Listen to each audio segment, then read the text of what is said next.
Nah, pada bagian location request, ada beberapa setting parameter untuk menentukan tingkat akurasi permintaan lokasi. Dan settingan ini akan disimpan di dalam objek location request. Apa saja settingan akurasinya, tingkat akurasinya? Ada 4 ya teman-teman ya. Ada yang priority balance power accuracy. Bagian ini adalah settingan yang menyeimbangkan kebutuhan sumber daya baterai versus akurasi lokasi pengguna. Tingkat akurasinya mencapai block level, level ganggang begitu ya, ganggang di jalanan kita. Kemudian settingan dengan akurasi tertinggi adalah menggunakan konstanta priority high accuracy, yang ini tujuannya adalah menghasilkan posisi terakurat ya. Kemudian priority low power ini level akurasinya rendah ya, hanya se seakurat city ya. Sedangkan priority no power ini adalah yang the lowest one, the lowest accuracy level, tapi tidak ada tambahan additional power consumption. Jadi teman-teman, kapan kapan kita memakai parameter atau konstanta yang tepat? Nah, ini dikembalikan ke kebutuhan kalian, kebutuhan aplikasi kalian. Saya ambil contoh, misalkan kita membuka aplikasi untuk membeli tiket bioskop. Nah, di aplikasi tersebut eh, hanya menampilkan tiket-tiket yang dijual di kota kita, di Surabaya misalkan. Nah, makanya aplikasi itu akan mencari tahu Anda sekarang ada di kota mana. Karena posisi yang kita butuhkan hanya selevel kota, maka aplikasi memutuskan menggunakan priority low power. Kenapa? Karena kita tidak perlu tahu posisi Anda secara akurat ada di titik mana di Surabaya. Si aplikasi hanya perlu tahu posisi Anda di kota mana. Jadi dengan demikian kita menggunakan low power. Ya. Setelah kita tahu bahwa Anda di kota Surabaya, maka tiket bioskop yang ditampilkan adalah tiket-tiket yang bisa dibeli di kota Surabaya. Nah, itu ya. Itu contoh saja, teman-teman. Yang mungkin yang butuh high accuracy atau balance power accuracy adalah layanan antar online yang Anda perlu melihat secara real time posisi kurir atau driver dalam proses pengantaran. Nah, itu barulah kita memilih high accuracy atau balance power accuracy. Oke. Nah, ada dua function juga eh, untuk menentukan interval, teman-teman ya. Interval dalam satuan millisecond. Nah, ini adalah jeda waktu yang kita setting seberapa sering aplikasi bakal menerima update posisi pengguna. Ya, jadi misalkan kita isi 1 detik ya, artinya setiap 1 detik aplikasi akan mendapatkan update posisi pengguna. Oke, semakin cepat intervalnya, maka tentu saja akan semakin boros baterainya. Oke, kemudian ada set fastest interval untuk menetapkan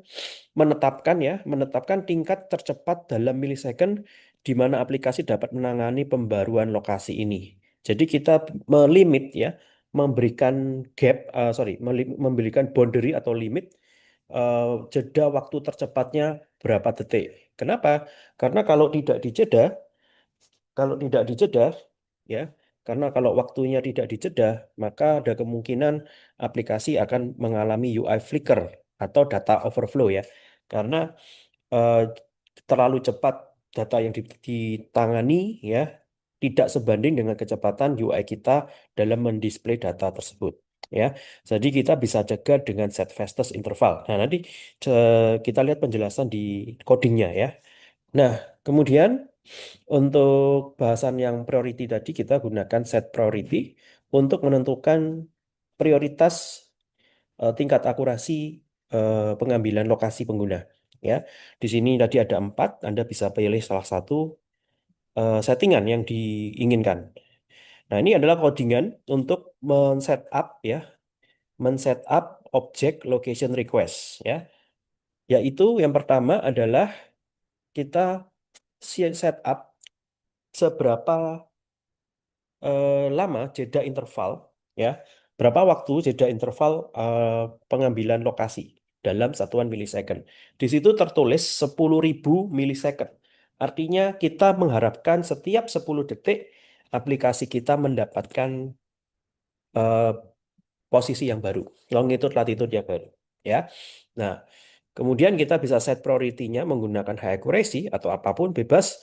Dan yang ini tadi saya maksudkan set minimum update interval milliseconds adalah gap batas bawah di mana jeda kirim update-nya adalah minimal 5 detik. Artinya kita kita aplikasi kita mengharapkan bahwa jangan sampai kita menerima update kurang dari 5 detik ya. Jadi misalkan setiap detik diupdate. Nah, kita nggak pengen itu terjadi. Jadi kita menyuruh ya si sistem OS bahwa aplikasi ini hanya bersedia menerima update setiap paling cepatnya itu 5 detik ya. 5 detik. Setiap 5 detik saya bersedia menerima update. Dan defaultnya kita set 10 detik. Ya, secara default kita mengharapkan update 10 detik, tapi eh, kalau update-nya bisa lebih cepat dari itu, kita tidak mengharapkan kurang dari 5 detik. Kenapa kita setting seperti ini? Supaya tidak menghabiskan baterai, teman-teman ya. Nah, selanjutnya ini adalah codingan untuk em, apa namanya? Menentukan location setting ya. Jadi yang tadi adalah object location request. Nah, ini adalah codingan untuk menentukan location settingnya. Location settingnya ini berkaitan dengan setting konfigurasi yang dipasang di smartphone pengguna. Nah, tentu saja kita bisa tambahkan function jika sukses ataupun gagal. Nah, kalau gagal ada kemungkinan besar eh, setting lokasinya gagal dilakukan, kemungkinan besar karena belum ada izin ya, permissionnya belum diizinkan oleh si pengguna. Nah, kita stop, kita kerjakan dulu, kita buat dulu objek dari location request yang ini teman-teman ya. Balik lagi ke main activity, kita sudah punya location request. Nah, di sini kita buat create location request object. Location request sama dengan kita pakai buildernya location request dot builder, kita masukkan 10.000 milisecond misalkan, kemudian set priority, kita ambil yang priority dot prio high accuracy, kemudian oke sebentar ini harus diimport port class, sorry, import dulu ya, port class, KMS locations, kemudian set minimum update interval millisecond kita set 5.000 dan terakhir kita panggil build. Nah, ini ya teman-teman ya. Jadi ada batas atas intervalnya 10 detik, batas bawahnya adalah 5 detik dan kita panggil build seperti demikian. Nah, ini object location request-nya selesai. Selanjutnya kita akan membuat eh, ini ya, membuat pengecekan settingan untuk location setting. Oke, kita buat di bawahnya sini get location setting. Kita mulai dengan pembuatan builder objeknya sama dengan location setting request dot location setting request dot builder. Ini jangan lupa diimport. Kemudian kemudian kita panggil add location request ya. Kemudian eh, kita perlu sebuah objek client, file client sama dengan location service dot get settings clients. Get setting clients ini adalah objek konteksnya. Kemudian file task sama dengan client check location setting builder dot build. Nah, seperti demikian. Jika sukses aman, artinya bisa dilanjutkan ya add on success listener. Ya, jika sukses kita panggil task add on success listener, tapi ada opsi yang kedua jika gagal add on failure listener seperti ini, maka kita do something juga. Oke, di sini ada exception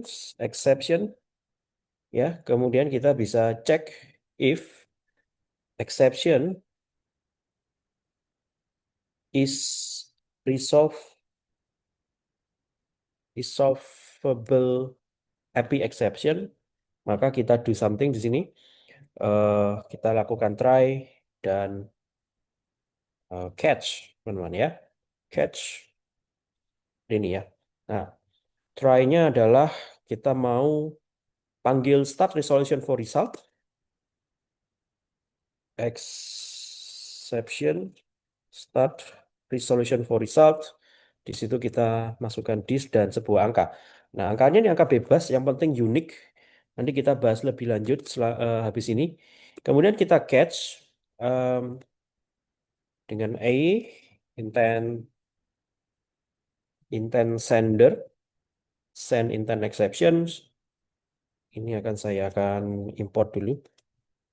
Oke, kemudian di dalamnya kita tampilkan pesan errornya ke loket ya, jika memang terjadi loket.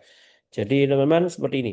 Jika exceptionnya terkait tentang resolvable API exceptions, maka kita resolusikan, kita jalan resolusinya. Jika ada error lagi gitu ya terkait yang hal ini, maka kita tinggal tampilkan di loket. Oke ya, jadi ini semua masih berhubungan dengan setting locations HP pengguna ya. Dan selanjutnya teman-teman, untuk memperoleh location update, mendapatkan lokasi pengguna, maka kita harus memanggil sebuah function, misalkan contohnya get last locations, ya, em, akan menghasilkan koordinat dalam bentuk latitude dan longitude. Oke, keakuratan tergantung provider masing-masing ya. Nah, oleh karena itu, eh, caranya adalah kita akan menggunakan views location clients. Ada request location update di sini. Parameternya ada tiga. Anda harus masukkan location request. Location request kita sudah bikin. Yang ini ya, yang atas ini kita sudah punya. Nah, location callback ini kita belum punya. Ini nanti kita isi sebuah function ya, function suksesnya. Dan kita perlu tambahkan looper, get main looper. Nah, location request adalah settingan tadi ya, yang berisi tentang fastest update interval, interval time dan priority. Location callback ini adalah function yang dipanggil setiap kali sukses dan posisinya diperbarui, dan looper, get main looper dijalankan di UI thread. Nah, kalau memang rencananya kita jalankan request ini di main thread, sorry, di background thread, maka parameter ketiga ini bisa di set null ya. Jadi depend, kalau kalian mau merunning, ambil posisi, checking posisi location update ini di running di UI thread, maka kalian isi dengan looper get main looper. Nah, langsung saja teman-teman ya, kita bikin sebuah function yang dinamakan start location update. Kita bikin di luarnya on create, mungkin di atasnya ya. Fun start location updates seperti ini. Kemudian views location clients dot request location updates, ada tiga parameter: location request, kemudian location callback ya, kita belum punya ya fungsinya, kemudian looper dot get main looper seperti ini. Nah, ini ya start location update, location request dan seterusnya.